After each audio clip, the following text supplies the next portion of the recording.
해주시고 말씀 전해주시겠습니다.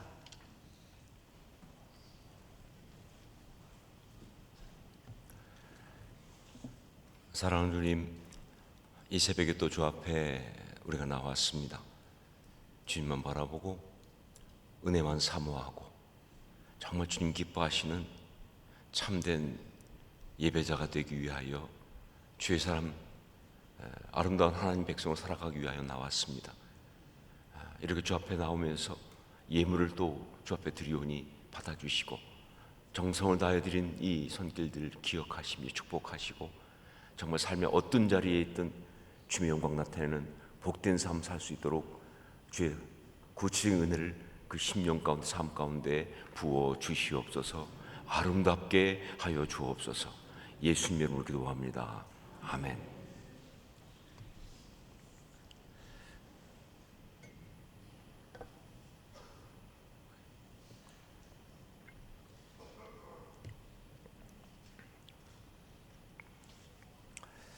제가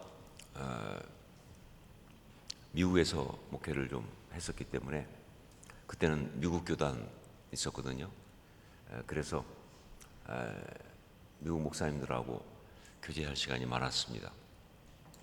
그런데 그때 미국 목사님들이 이 한국 교회를 보면서 저도 이민 목회를 했으니까 제일 놀라고 신기해하는 게 바로 뭐냐면 새벽 기도예요.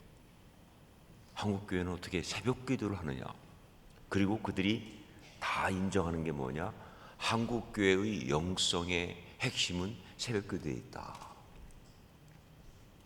한국 교회가 영적으로 그렇게 뜨겁고 아름다울 수 있다고 한다면 그 비밀은 새벽 기도에 있다라고 인정을 하고 그거는 사실입니다. 정말 한국 교회는 이 새벽 기도 이게 영성의 어떤 그런 핵심과도 같은 그런 아름다운 이야기를 갖고 있죠.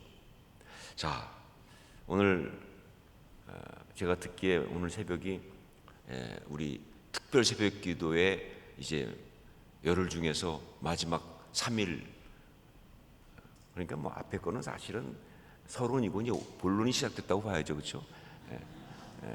앞에 거는 포장지고 이제 내용물 나오는 거예요. 중요한 3일 새벽 집회의 시간이라고 저는 알고 있습니다. 물론 이번 부흥회도 이러하기도 하지만 새벽은 또 새벽대로 가니까 그래서 제가 이 새벽 집회는 좀 다르게 말씀 시리즈를 가려고 그래요.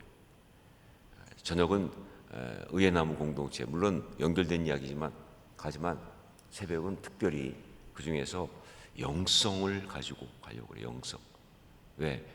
새벽 기도가 한국교회 영성의 중심이기 때문에 영성이라는 것. 근데 여러분 영성 뭐죠? 영성이 뭡니까? 좀 그것도 쉽지 않죠. 여러분 생각에 유 목사님은 당연히 아는 것 같은 걸 물어봐서 우리를 힘들게 하시는구나 이렇게 하겠지만 당연히 아는 걸 다시 한번 확인하는 게 중요합니다. 영성 알 듯하기도 하고 모를 듯하기도 하고 영성은요 어떻게 영성을 갖느냐라고 할 때 구체적으로 말하면 결국은 세 가지입니다. 바로 예배, 기도, 말씀. 세 가지. 예배, 말씀, 기도. 말씀, 예배, 기도 상관없어요. 순서는. 결국 영성 생활을 어떻게 하느냐? 예배 생활하는 것, 말씀 생활하는 겁니다. 기도 생활하는 겁니다. 영성이 뛰어나다. 예배가, 말씀이, 기도가 뛰어나면 그 영성이 뛰어난 거예요. 그게 제대로 되어 있으면. 영성이 좀 맛이 갔다. 세 부분에서 맛이 간 거예요. 예배와 기도와 말씀에서 맛이 간 거예요. 영성이 있는 것 같은데 근데 사실은 없다. 겉으로만 예배하고 기도하는데 기도하는 척하고 말씀도 뭐예요? 진정한 말씀에 대한 역사가 없으면 그 겉만 영성 있는 척하는 거예요. 진짜 영성은 바로 그 세 가지가 포인트다. 그 중에 오늘은 예배에 대해서 함께 나누려고 합니다. 예배를 얘기할 때 많은 예배 사역자들 또 예배에 대한 어떤 그런 책을 쓰고 연구한 신학자들, 설교하는 목사님들이 예배 그러면 가장 중요하게 생각하는, 정말 그분들한테는 보물같이 생각하는 그러한 성경의 장이 바로 요한복음 4장이에요. 요한복음 4장. 요한복음 4장은 특별합니다. 이분들한테는. 우리 모두에게 마찬가지지만. 왜 그러냐? 이유는 바로 뭐냐면 거기에 23절, 24절이 있기 때문에. 요한복음 4장에 23절, 24절이 있기 때문에. 왜 23절, 24절이 왜 이렇게 중요하냐? 그것은 바로 예배를 받으시는 분이시면서도 동시에 친히 우리 가운데 오셔서 예배의 본을 보이신, 그야말로 예배의 모든 것인 예수님께서 직접 예배는 이런 거야 라고 말씀하신, 그것도 그냥 대충 말씀하신 것이 아니라 진짜 예배의 핵심을 아주 꿰뚫어간 말씀하신 바로 그 말씀이 요한복음 4장 23절 24절이기 때문에, 그러니까 예배에 대한 이야기하면 요한복음 4장 23절 24절을 빼놓을 수가 없죠. 너무 중요한 말씀입니다. 그러니까 우리 모두한테도 너무 중요한 말씀이에요.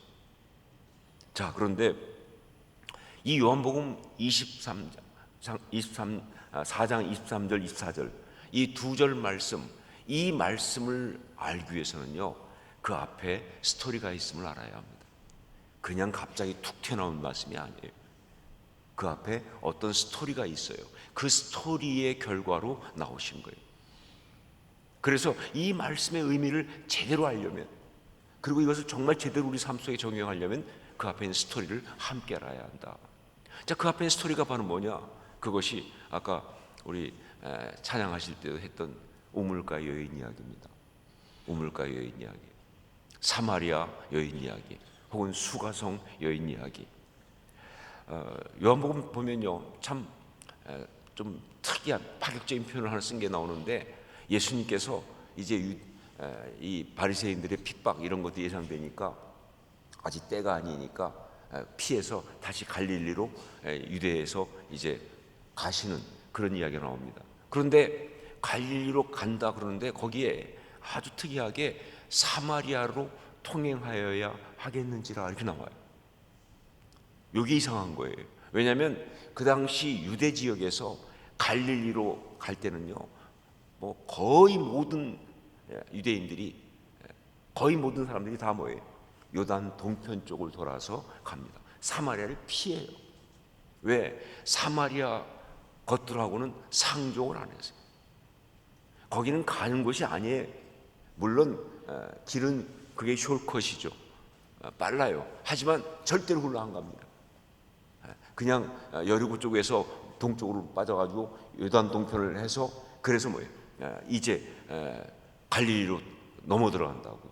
그런데 예수님은 일부러 사마리아로 통행하여야 하겠는지라 하고 그 길로 가신 거예요. 왜 그러셨을까? 모르죠. 여러 가지로 볼 때 왜 그러셨는지 이유가 안 나오니까 모르는데, 그러나 그 다음에 있었던 이야기를 보면 이유를 알 만하다. 아무도 몰랐지만 예수님은 거기서 만나야 될 사람을 이미 알고 계셨다. 그리고 그 만나야 될 사람을 통해서 하실 사역과, 그리고 그 사역을 통해서 주어질 엄청난 메시지를 이미 알고 계셨다. 그래서 일부러 그렇게 하셨다라고 볼 수밖에 없어요. 왜? 예수님은 전능자시니까. 자, 그게 뭐냐면요, 예수님께서 쫙 사마리아를 통행하는데 얼마나 힘들어요. 그리고 행로에 권하셨습니다. 그러니까 왜냐하면 사마리아 것들은 더구나 유대인 상종 안 하니까 어디 먹을 거라 제도에 있습니까? 누가 환영을 해줍니까? 그래서 가다가 이제 굉장히 피곤하고 배도 고프고 그런 상황이 된 상황에서 바로 이 수가성에 있는 한 우물가에 간 거예요. 그 우물은 야곱이 팠다 하는 그런 우물이에요. 굉장히 원래 그 이스라엘 지역 가보면 거기는 이 우물이 아무데나 물 나오는 게 아니잖아요, 그렇죠? 여기 한국처럼 그냥 파면 물 나오는 게 아니라 물 나오는 데가 따로 있습니다. 그러다 보니까 그 자리는 정말 옛날부터 그 자리예요. 거의 물이 마르지 않으니까 수맥이. 지금도 그 자리에 있어요. 그게 나블로스라고 하는 곳에 가면 거기 있습니다. 수가성이죠. 그래서 거기 우물가에 이제 간 거예요. 근데 그때가 제 6시다 그랬습니다. 6시. 6시라는 얘기는 무슨 얘기냐? 난 12시다 그 말입니다. 이 유대인들의 그 시간으로 따지면 6시간을 더하면 되니까 난 12시예요. 난 12시는요 정말 더울 때고, 그리고 그 난 12시는요 우물가에 이제 그 지역의 여인들이 뭐 물기로 나오는 거하고는 상관이 없는 시간이에요. 왜냐하면 당연히 물기로 오려면 아침에 오죠. 그렇잖아요. 하루 종일 먹을 물들 여러 가지 뭐 음식도 하고. 근데 낮 12시니까 아무도 없죠. 그러니까 예수님도 그냥 거기에 아무도 없는 우물가에 다 앉아있고 쟤들은 어떻게 먹을 거라도 구하러 다 나간 거예요. 근데 그때 한 여인이 물길로 왔다. 이때부터 사연이 복잡해져요. 일단 그냥 그 간단한 표현, 난 12시에 제 6시에 한 여인이 물길로 왔다 라는 것으로 이 여인의 어떤 그런 딱 그림이 딱 나오죠. 아니 그 여인은 도대체 뭐길래 난 12시에 물길로 왔을까? 두 가지의 가능성이 있습니다. 두 가지 가능성. 하나가 뭐냐? 늦잠 잤다. 그러니까 뭐 아침 일찍 안 일어난 거예요. 그래가지고 늦게 일어나가지고 그래가지고 늦게 나온 거예요. 그런데 그것보다 더 가능성 있는 게 뭐냐? 사람들 만나고 싶지 않다. 이 원래 우물가는요, 뭐 그 나라나 한국이나 하여간 사람들이 많이 만나서 거기서 온갖 그 이야기가 다 나오는 곳이에요. 그렇지 않습니까? 뭐 해가지고 그냥 거기서 물 기르면서 얘기하고 저런 얘기. 근데 이 여인은 사람들 만나고 싶지 않아요. 그래서 근데 물은 그러니까 물 안 가지고 안 먹고 못 사니까 어쩔 수 없이 물 떨어져서 물 기르러 나오긴 나왔지만 늦은 시간에 사람들을 피해서 아침에 늦게도 일어났겠다. 그 시간에 나온 거예요. 그냥 딱 그거 하나로 이 여인의 삶이 쫙 보이죠, 그렇죠? 자, 예수님이 딱 그 여인을 보고는 그때 갑자기 눈에 불이 팍 들어섰어요. 성경에 그런 말은 없지만 제가 볼 때 확실합니다. 왜냐하면 그 사마리아로 통행하려고 했던 주님의 그 전능자의 의도가 딱 지금 그 시간이 왔거든요. 딱 대상이 왔어. 바로 그 여인. 그래서 예수님께서 그 여인한테 딱 말을 거는데 참 말 걸기 쉽지 않은 분위기죠. 그렇지 않겠으면 그런 여인이 왔을 때 말 걸기 쉽겠어요. 그래서 예수님께서 아주 굉장히 완곡하게 말을 겁니다. 그래서 물 좀 달라. 이렇게 이제 어프로치를 했죠. 그랬더니 이 여자가 대답을 딱 하는데 대답부터 처음부터 상당히 만만치 않습니다. 유대인으로서 어찌하여 사마리아 여자인 나에게 물을 달라고 하는가? 아주 다분히 도전적이죠. 다분히 12조이죠. 이게 영어 성경 보면 이렇게 되어 있습니다. You are a Jew and I'm Samaritan woman 이렇게 되어 있어요. 이게 참 표현 그대로 You are and I am. 너는 너, 나는 나 아니에요, 그렇죠? 딱 경계를 딱 치는 거예요. 너하고 난 다른데 왜 네가 나한테 와서 이렇게 내 세계로 넘어들어오냐? 그냥 삶의 경계를 탁 치고 그리고 탁 정말 이 벽을 치고 다른 사람이 닭에게 오는 걸 원치 않는 그런 아주 배타적인 그런 게 딱 들어가 있는 거예요. 자, 그런데 그렇게 딱 나올 때 예수님께서 참 그런데 거기서 예수님은 봐요. 이게 그래도 이 여자를 그냥 둘 수 없다는 것을 봐요. 제가 볼 때는 만약에 그것보다는 그렇게 말하는 거예요. 그러니까 자기가 나는 나, 너는 너 이렇게 말하는 건 뭐예요? 굉장히 방어적이긴 하지만 사실은 그건 무슨 뜻입니까? 나는 지금 뭐예요? 나는 힘들다. 나는 사람들과 교제하기 싫다. 나는 내 삶을 갖다 이렇게 벽을 치고 있다는 걸 보여주고 있는 거잖아요. 그러니까 예수님께서 그런 어떤 그 모습을 보기 때문에 거기서 포기하지 않고 계속 이제 여인한테 들어가면서 얘기합니다. 예수께서 대답하여 이르시되 네가 만일 하나님의 선물과 또 내게 물 좀 달라는 이가 누구인 줄 알았더라면 내가 그에게 구하였을 것이요 그가 생수를 내게 주었으리라. 갑자기 뭐예요? 상당히 수준 높은 영적인 어마어마한 메시지를 팍 던집니다. 이 이야기 보면 예수님 그날 수모 많이 당하셨습니다. 애 많이 쓰셨어요. 고급 메시지 많이 날리셨습니다. 지금 너한테 하나님의 선물이 임하고 있다는 거예요. 그 하나님의 선물이 바로 뭐냐? 하나님의 은혜, 선물, 카리스, 은혜 아닙니까? 은혜, 카리스마. 하나님의 은혜가 임하고 있다는 거예요. 그리고 그가 그러니까 지금 너한테 물 좀 달라고 말하는 이가 누구인지 알았더라면 내가 그에게 구하였을 것이요 그가 생수를 내게 주었을 것이다. 즉 너의 지금 이 그 어떤 삶의 고난과 어려움과 고통과 아픔의 모든 것에 대답이 되는 지금 은혜가 너한테 임하고 있다는 거예요. 예수님은요 그 여인이 알아듣든 못 알아듣든 막 던지고 시작합니다. 이런 걸 보고 우리 요즘 사람들 표현대로 하면 훅 들어갔다 이렇게 말하는 거예요. 훅 들어갔습니다. 본론으로 바로 들어갔어요. 자, 그런데 여인이 그냥 받아줄 여인이 아니죠.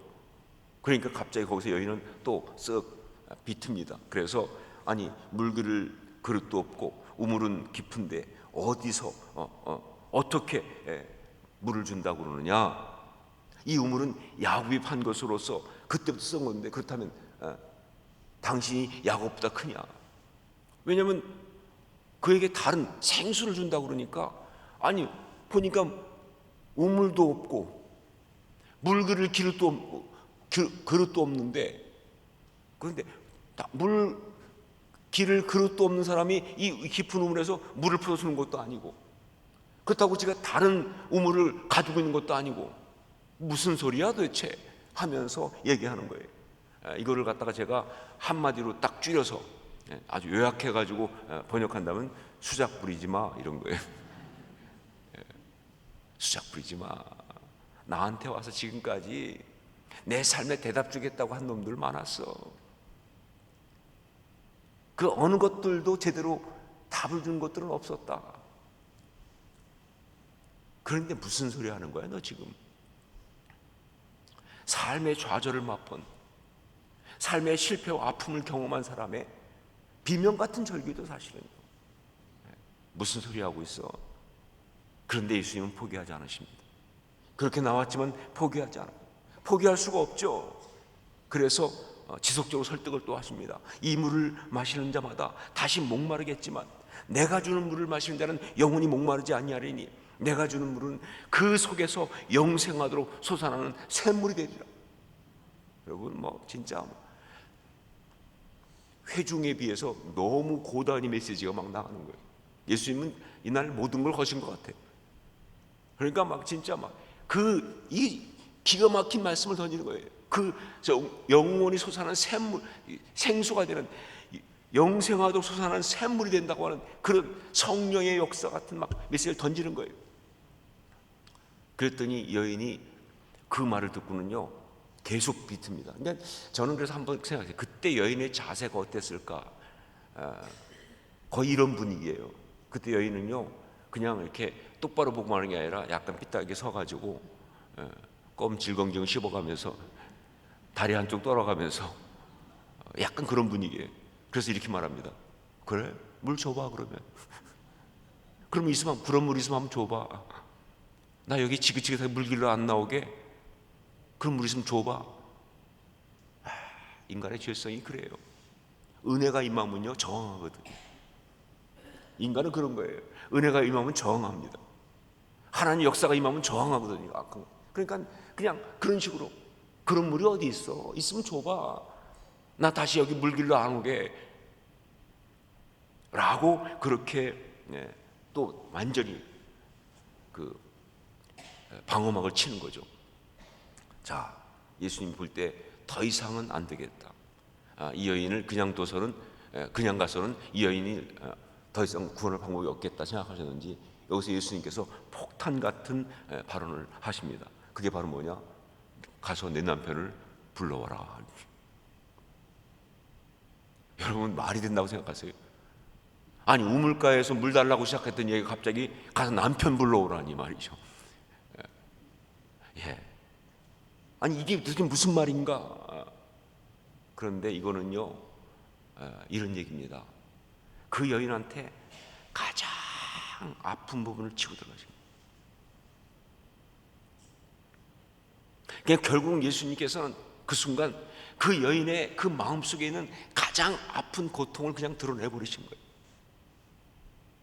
가서 내 남편을 불러와라. 이 말은 무슨 뜻이냐면 너 그 마음 아픈 거 열으라고 말입니다. 감추고 있지 말고. 참 많은 사람이 아프면요 자꾸 싸매요. 고통스러운 이야기는 자꾸 숨겨요. 그렇게 해결이 안 나는 거죠. 계속 아픈 거예요. 제가 내축주 사역 많이 해보지만 치유받으려면요 오픈해야 돼요. 그 속에 있는 것 드러내지 않으면 치유가 안 되는 거예요. 그런데 자꾸 감추죠. 아닌 척합니다. 그냥 왜? 아프니까. 이 여인도 계속 그러니까 예수님이 그렇게 말씀하시는데 계속 거부하는 거 아니에요. 그래서 예수님께서 직접 가서 내 남편 불러와라. 그 여인의 가장 아프고 가장 부끄럽고 가장 수치스러운 이야기, 그 이야기를 탁 던져버리신 거예요. 그러면서 그 마음을 열으라고 딱 말씀하시는 거예요. 그러니까 이 여인이 너무 놀래가지고 엄격하게 이렇게 말합니다. 나는 남편이 없습니다. 나는 남편이 없나이다. 사실은요 성경에 나오는 가장 실존적 고백 중에 하나입니다. 나는 남편이 없나이다. 남자는 그동안 많았지만 남편은 없습니다. 그런 이야기죠. 여러분 그 시대 가운데 여자에게 남편이란 뭐냐? 그때 여자들은요 남편을 뭐라고 불렀냐면 아도나이라고 불렀습니다. 주인이에요. 단지 그냥 법적인 것만이 아니라 삶의 모든 것들을 의미하는, 그 삶의 모든 어떤 가치와 의미를 주는 것이 바로 남편이었어요. 그 당시는요. 지금은 아니에요. 지금 또 여자분들 분노하지 마세요. 지금 얘기하는 건 그 당시에 그렇다고 말입니다. 그런데 남편이 없다 뭐예요? 내 삶은 지금까지 주인이 없었습니다. 내 삶은 지금까지 의미가 없었습니다. 내 삶에 가치를 주는 것이 없었습니다. 나는 그런 무가치한 삶을 살았습니다. 그때 예수님께서 폭탄같이 말씀하십니다. 내가 남편이 5이 있었으나 지금 있는 자도 내 남편이 아니니 내 말이 옳도다. 다 들어.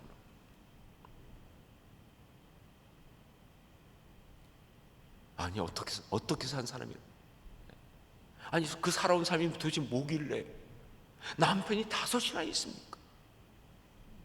그 지금 있는 집에 누워있는 자도 남편이 아니라니 말이죠.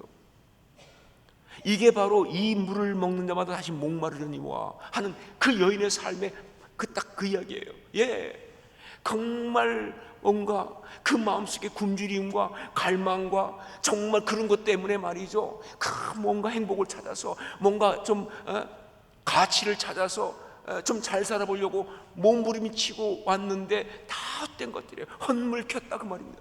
그러다 보니까 굶주림은 더 심해져. 그러면서 삶 속에 쌓여가는 건 바로 뭐냐? 이렇게 실패하고 저것이 이렇게 실패하고 이렇게 좌절하고 저렇게 좌절하다 보니까 결국 뭐밖에 안 남았어요? 예, 그 삶은 만신창이 상처밖에 안 남았어요. 그러니까 그 삶 자체는 말이죠, 그냥 무가치해지고 수치스러워진 거예요. 사람들과는 점점 뭐예요? 계속 벽을 칠 수밖에 없어요. 이 인간은 이래서 안 되고 저 인간은 저래서 안 되고, 내 삶은 그냥 꽁꽁 감추는 거야. 아픈데도 드러낼 수가 없죠. 드러내고 싶지도 않고. 그런 상황이 바로 이 여인의 지금까지의 삶이에요. 그게 목마름의 삶이에요. 자, 그쯤 되니까 이 여인이 갑자기 이상한 얘기를 합니다. 19절 보니까 여자가 이르되 주여 내가 보니 선지자로소이다. 우리 조상들은 이 산에서 예배하였는데 당신들의 말은 예배할 곳이 예루살렘에 있다 하더이다. 갑자기 선지자라고 하면서 뭘 물어보니 예배 논쟁을 끌고 나와요. 그 당시 이 사마리아와 그리고 이 예루살렘 사이에 예배 싸움은 치열했습니다.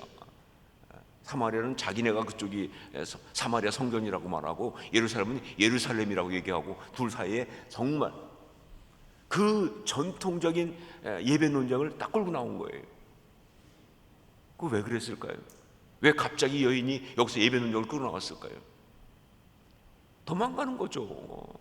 아프니까. 주어가 바뀌어요, 여러분. 주어가. 그때까지는 다 뭐예요? 나였어요. 아이. 갑자기 여기서부터 뭐예요? 위로 바뀌어요. 위. 예, 집단 패싸움으로 가자는 얘기죠, 그렇죠? 혼자 못 싸우겠으니까. 그러니까 사마리아 사람과 유대인들, 예루살렘 유대인들과 사이에 어떤 그 편을 나누면서 자기는 뒤로 숨는 거예요. 그리고 자기 개인의 문제, 그 어떤 자기 남편이 5이나 있었던 그 고통스러운 문제를 딱 피해가지고 예배 논쟁으로 해서 도대체 여기가 진짜입니까? 예루살렘이 진짜입니까? 어디가 맞는 겁니까? 하면서 그런 식으로 가는 거예요. 도망가고 있는 거예요, 지금요. 너무 아프니까. 자, 그러면 예수님은 어떻게 하셔야 됩니까? 그러면 어떻게 해야 돼요, 예수님? 당연히 예수님이 정말 그 상담과 이 치유의 대가시라면 거기서 뭐예요? 야, 예배 같은 얘기 하지 마라. 왜 지금 너 어디로 도망가니? 딱 잡아가고 다시 네 얘기 더 하자. 남편 얘기 좀 더 하자. 지금 있는 인간 얘기 좀 더 하자. 너 그동안 살아온 이야기 좀 더 하자. 라고 하셨어야 되는 거 아니냐 그 말이에요. 그런데 놀랍게도 말씀 보니까 예수님이 그 여인이 도망가려고 던진 예배 논쟁을 탁 받아요. 마치 기다렸다는 듯이. 이게 말이 안 되는 거예요.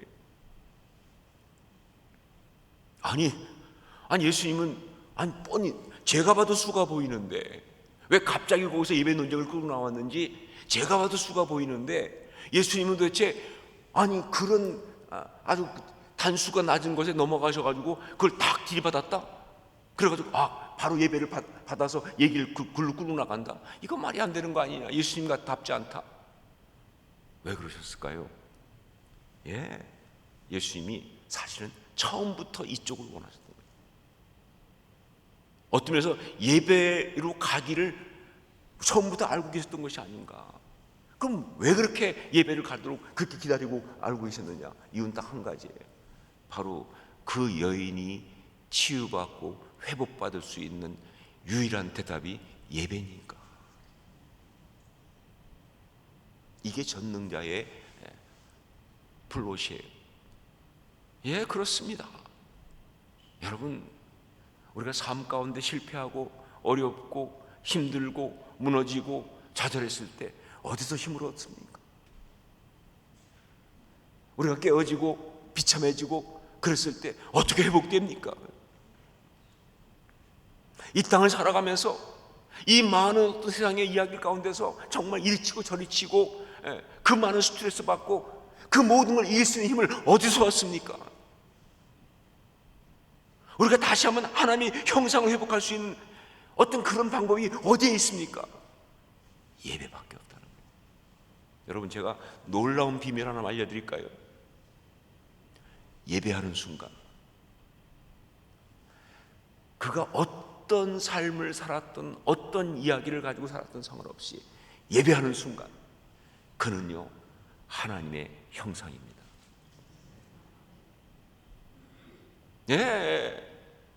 깨어진 자가 예배하는 거 아니에요. 실패한 자가 예배하는 거 아니에요. 하나님의 형상대로 지음받은 자가 예배하는 거예요. 그게 예배예요. 예배가 대답이거든요. 그 여인을 회복할 수 있는, 그 여인의 그 무너진 자존감, 그 가치를 다시 세울 수 있는 유일한 길은 뭐예요? 예배밖에 없는 거예요. 그래서 예수님은 기다렸다는 듯이 예배를 딱 받으신 거예요. 그러면서 던지신 그 유명한 예배에 대한 정의, 그게 바로 요한복음 4장 23절 24절이다 하는 거예요. 여러분, 예배가 우리를 살립니다. 예배가 아니면 우린 죽습니다. 저는 그 온누리교회 가기 전에 성운교회라고 하는 그 면목동 망우리 그쪽에 있는 교회에서 사역을 했었는데 사역 잘했습니다. 그런데 어느 날 제가 그 교회에 사임을 했어요. 그리고 떠나서 아직 온누리교 정해지도 않았는데 사임부터 하고 떠나서 온누리교회를 가게 된 거예요. 그 왜 그랬느냐? 사실 성운교회에서 제가 뭐 일치고 뭐 그래서 떠난 거 아니에요. 너무 좋았는데 문제는 뭐냐? 예배를 못 드렸어요. 왜냐면 그때 제가 그 교회 부교육자는 저밖에 없었거든요. 그러니까 저는 예배 시간만 되면요 예배를 한 번 드린 적이 없어요.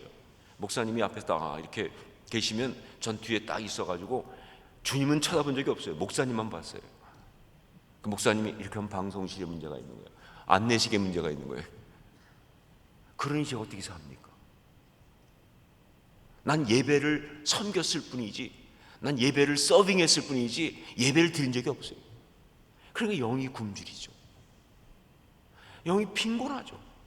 어느 날 막 더 이상 난 이렇게 살 수는 없다. 그래서 제가 딱 사임을 하고 막 온누리교를 갔는데, 온누리교를 갔을 때 처음 예배 드리는 그 부임 인사 하는 날이에요. 아내도 옆에 있고 같이. 근데 그때 온누리교 예배 드리는데 앞에 찬양을 먼저 하는데 좀 전통적인 스타일이 아닌 찬양. 근데 그 찬양 인도하는 그 분이 앞에 딱 나와서 하면서 그 찬송가를 부르더라고요. 그때만 해도 찬송가 교묘상 섞어서 할 때니까 예수가 우리를 부르는 소리, 그 음성 부드러워. 문 앞에 나와 사면을 보며 우리를 기다리네. 그러면서 오라 오라 방황치 말고 오라. 그런데 제가 막 터졌어요. 부임 인사하러 간 사람이 오라 오라 방황치 말고 오라 그러는데 나를 부르시더라고요. 너무 눈물이 나가지고 그날 한마디만 인사 못할 뻔했어요. 예배가 고파서, 은혜가 고파서 예배를 제대로 못 드리다 보니까 그날 직접 나를 부르시는 그 찬양, 그 말씀 앞에 그냥 제가 막 터진 거. 제가 살아났어요. 예배가 대답입니다, 여러분. 자, 그런데 이 예배에 대한 이 말씀 가운데 참 중요한 것, 우리가 그럴 것이 하나 있어요. 뭐냐? 예수님께서 그 예배가 이런 것이다라고 그 사마리아 여인을 향해서 이제 아주 정리하면서 말씀하실 때, 그러면서 주신 말씀 보면요, 그것이 요한복음 4장 23절 24절이죠, 그렇죠? 우리 한번 요한복음 4장 23절 24절 말씀 같이 한번 읽어보겠습니다. 함께 읽습니다. 아버지께 참되게 예배하는 자들은 영과 진리로 예배할 때가 오나니 곧 이때라. 아버지께서는 자기에게 이렇게 예배하는 자들을 찾으시느니라. 하나님은 영이시니 예배하는 자가 영과 진리로 예배할지니라. 기가 막힌 말씀을 던지셨는데 이 말씀 중에 보면요, 먼저 어떤 말이 나오냐? 아버지께 참되게 예배하는 자들은, 이렇게 나와요. 참되게란 말이 이게 중요한 겁니다. 여러분, 참되게는 이게 무슨 뜻이에요? 예배를 참되게 예배한다? 이게 무슨 말입니까? 그렇죠. 거짓되게 예배할 수도 있다는 뜻 아닙니까? 여러분, 정말 우리가 예배를 드리고 산다면요, 정말 중요한 게 뭐냐? 예배는요, 드린다고 예배가 아니에요. 이 은평교회가 정말 하나님의 의의 나무 공동체가 되기 원한다면, 진짜 아름다운 교회가 되기 원한다면요, 그냥 예배 드려서는 안 돼요. 진짜 예배 드려야죠. 정말 제가 영적으로 함께 이렇게 정말 믿음을 나누는 그런 대단한 사람들 보면요, 다 공통점이 있어요. 그들이 뭐라고 말하냐면요, 예배 드렸다 말하지 않아요. 정말 많은 영적인 사람들은 이렇게 말합니다. 오늘도 예배를 성공했다, 이렇게 말하죠. 예배는 성공할 수도 있고 실패할 수 있어요. 그 한 시간 와서 예배 다 드렸지만 그날 가짜 꽝일 수 있어요. 새벽을 나오고 부흥회 나오고 별짓 다 해도 꽝일 수 있어요. 중요한 게 뭐냐? 예배는요, 순도가 중요한 거예요. 진짜 예배 드려야 한다니까요. 참되게 예배한다. 가짜 그냥 형식 아니에요. 이유가 있습니다. 여러분, 뭐 새벽에 시간이 길지 않기 때문에 제가 아주 간단하게 말씀드리는데, 예배가 보통 세 종류가 있어요. 이것은 성막하고 관계가 있어요. 성막은 세 군데로 되어 있죠. 뜰과 성소와 지성소로 되어 있어요. 요거는 우리 인간의 구조하고도 관계가 되어 있어요. 우리 인간은 뭐예요? 육과 혼과 영으로 되어 있죠. 예배가 딱 그렇게 됩니다. 그래서 뜰 예배, 이건 뭐냐? 그냥 뜰만 밟는 예배예요. 육적 예배, 몸만 왔다 가는 거예요. 그건 예배 아니에요. 아무 일도 안 일어납니다. 그 다음에 두 번째가 뭐예요? 성소 예배. 이건 조금 괜찮아요. 왜냐하면 성소 안에는 그 안에서 여러 가지 다 제사가 일어나니까. 혼적 예배, 혼과 연결되어 있어요. 그건 지정의, 지적인 깨달음, 감정적인 터치, 의지적인 결단. 그 정도만 되면 예배가 되죠. 이렇게 살면 안 되지. 그러나 그게 예배가 다가 아니에요. 진짜 예배는 바로 뭐냐? 지성소 예배를 드려요. 영적 예배입니다. 그게. 지성소 예배 드려요. 지성소 예배는 어떤 거냐? 지성소에 들어가면요, 아무것도 없습니다. 깜깜해요. 그곳에 하나님의 법궤가 있어요. 언약궤가. 근데 언약궤가 중요한 게 아니라, 언약궤보다 더 중요한 건 언약궤 뚜껑이 더 중요해요. 언약궤 뚜껑이, 거기에 그룹 천사가 수놓아져 있고 그 중앙에 하나님이 임재하시는 거예요. 근데 그 자리를 뭐라고 부르느냐? 속죄소, 이렇게 부릅니다. 속죄소. 그리고 다른 킹제임스 버전, 다른 버전에서는 그걸 갖다가 뭐라고 부르냐? 시은좌 그랬어요. 은혜를 베푸시는 자리. 그게 중요해요. 네, 정말 아무것도 필요 없어요. 그냥 하나님의 임재 앞에 들어가서, 영이신 하나님 앞에 내가 들어가서 그 영이신 하나님을 만나는 순간 은혜를 받는데, 어떤 은혜를 받느냐? 내 죄를 용서받는. 외로움, 두려움, 상함, 부끄러움 다 사라지는. 설명이 안 돼요. 설명이 안 돼. 그냥 눈물 쏟아지는 거. 그냥 그 하나님 앞에서 그냥 내 존재가 다 뒤집어지는 거. 그러면서 설명할 수 없는 기쁨이 터지기 시작해.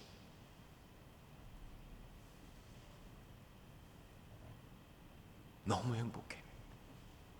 여러분, 은혜 받은 사람 이야기 보면 다 그렇지 않습니까? 하나님의 은혜를 경험하고 났을 때 뭐예요? 하늘이 그렇게 파란지 몰랐어요. 나무가 그렇게 푸른지 몰랐어요. 사람이 그렇게 아름다운 줄 몰랐어요. 사는 게 이렇게 행복한 줄 몰랐어요. 그게 답이죠. 그게 예배의 답이죠. 말라기서 뭐라고 말합니까? 내 이름을 경외한 너에게는 의로운 해가 떠올라서 치유한 광선을 비칠 텐데. 그러니까 뭐예요? 그들이 뭐예요? 외양간에서 나온 송아지 같이 뛰리라 말이에요. 기쁨이 터져 나오니까. 그게 바로 지성소 예배예요. 그게 바로 영적 예배예요. 바로 그것을 예수님 뭐라고 말씀하셨어요? 신령과 진정으로, 영과 진리로, 이렇게 말씀하십니다. In spirit, in truth라고. 여러분, 우리는 그 예배를 드려야 합니다. 그런 예배를 드려야 되는 거예요. 그게 진짜 교회죠. 그게 진짜 성도죠. 그게 우리가 살 길이에요. 저는 우리 은평교회가 의회나무 공동체로서 그런 예배를 드리는 아름다운 믿음의 공동체 될 수 있기를 주의 이름으로 축원합니다.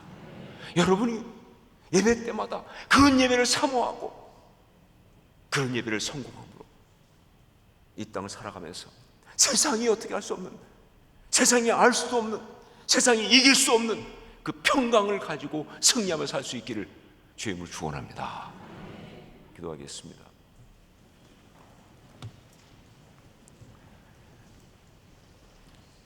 정말 우리 하나님 앞에 사모하십시다. 주님, 우리는